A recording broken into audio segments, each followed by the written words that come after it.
नमस्ते। आज हम एक बहुत ही दिलचस्प सफर पे निकलने वाले हैं, जहां हमारा प्राचीन ज्ञान और आज का मॉडर्न साइंस दोनों बिल्कुल आमने सामने होंगे। आपने वो लाइन तो सुनी होगी ना, मन के मंदिर में विचार मेरे देवता, मतलब हमारा मन ही सब कुछ है। आज हम इसी मन के पीछे छिपे विज्ञान को डिकोड करेंगे। हम देखेंगे कि कैसे हमारी जो प्राचीन व्रत या उपवास की परंपरा है ना, वो कोई मामूली बात नहीं है। दरअसल वो हमारे बिहेवियर को ट्रेन करने का एक बहुत ही एडवांस सिस्टम है। तो चलिए शुरू करते हैं। सनातन धर्म हमेशा से एक बात बहुत ही स्पष्ट रूप से कहता आया है। जिसने मन को जीत लिया, समझो उसने पूरी दुनिया को जीत लिया। हमारे यहाँ मन को ही सारी इंद्रियों का, सारे सेंसेस का राजा माना गया है। मतलब आप जितने भी प्रयास करते हैं, जो भी साधना करते हैं, वो सब इसी मन को साधने के लिए ही तो है। क्योंकि सीधी सी बात है, जो इंसान अपने ही मन का गुलाम है ना, वो दुनिया में कभी सच में आज़ाद नहीं हो सकता। लेकिन यहाँ एक बहुत ही प्रैक्टिकल सवाल खड़ा होता है। हम और आप जैसे आम लोग जो अपनी रोजमर्रा की जिंदगी में इतने उलझे हुए हैं, वो अपने इस भटकते मन को कैसे कंट्रोल करें? अब जाहिर सी बात है, अपना घर बार छोड़कर हिमालय चले जाना और सालों तक वहां समाधि में बैठना, ये तो हर किसी के लिए पॉसिबल नहीं है ना? घंटों ध्यान लगाना भी इतना आसान नहीं होता। तो फिर अपने गुस्से, अपनी इच्छाओं और भटकते सोच पर लगाम कैसे लगाई जाए? बस यहीं से एंट्री होती है सनातन धर्म की एक बेहद आसान लेकिन अचूक व्यवस्था की, जिसे हम पूजा और व्रत कहते हैं। तो चलिए, सबसे पहले उपवास के वैज्ञानिक दृष्टिकोण यानी इसके साइंटिफिक पर्सपेक्टिव को समझते हैं। अक्सर लोग बहुत ही आसानी से कह देते हैं कि अरे व्रत तो बस भूखे रहने का एक अंधविश्वास है।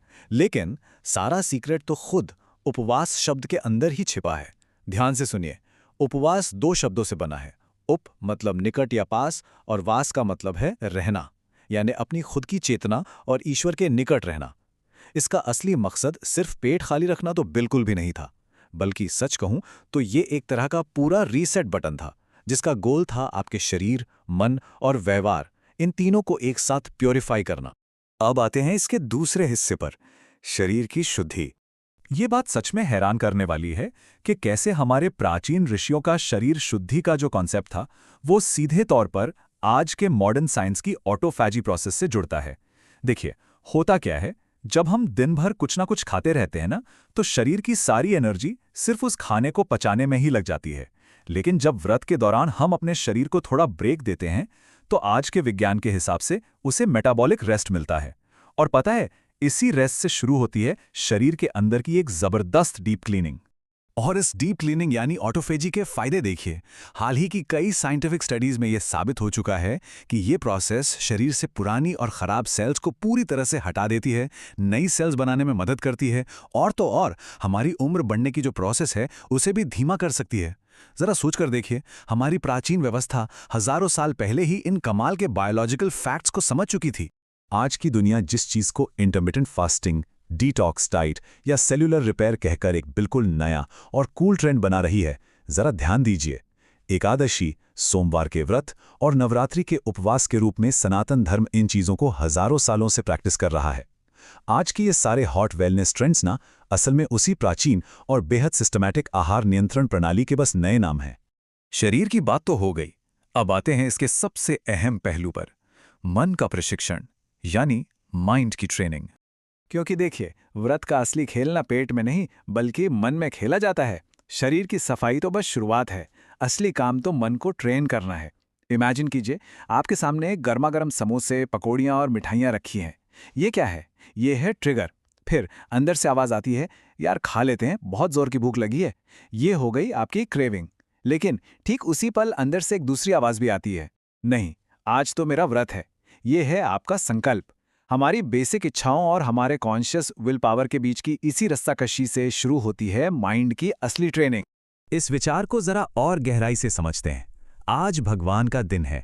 सच कहूं तो ये सिर्फ एक वाक्य नहीं है। साइकोलॉजी की भाषा में कहूं तो ये एक पॉज बटन है, एक तरह की ढाल है। मान लीजिए कोई आपका अपमान करता है, तो मन क्या कहता है?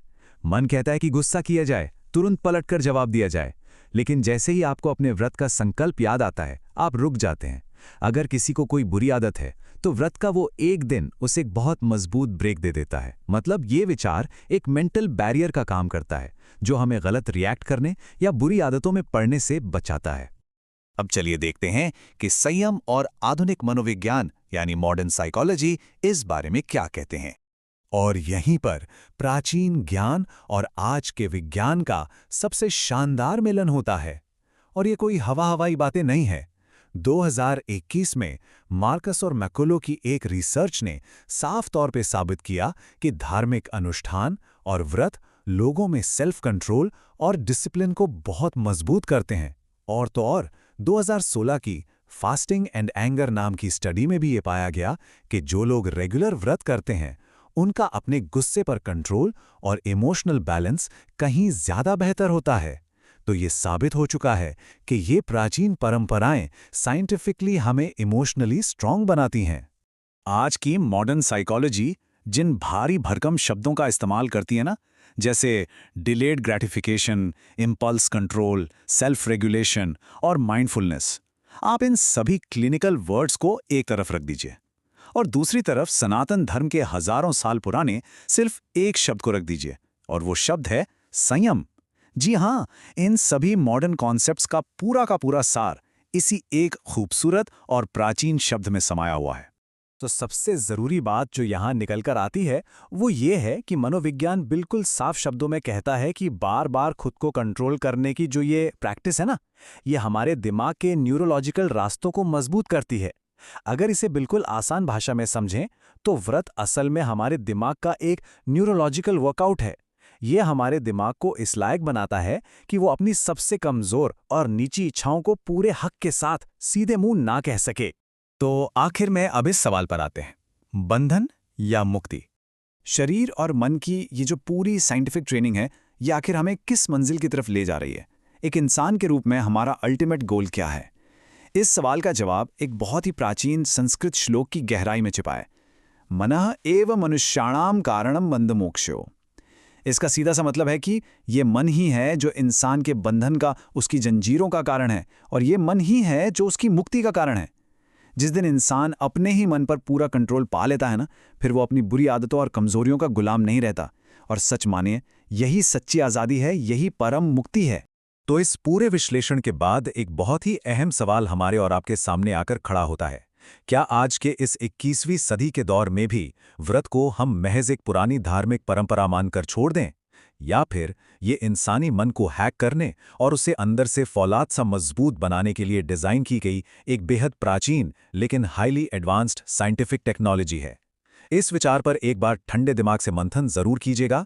आज के लिए बस इतना ही। ऐसे ही कुछ और गहरे और दिलचस्प तथ्यों के साथ हम फिर मिलेंगे।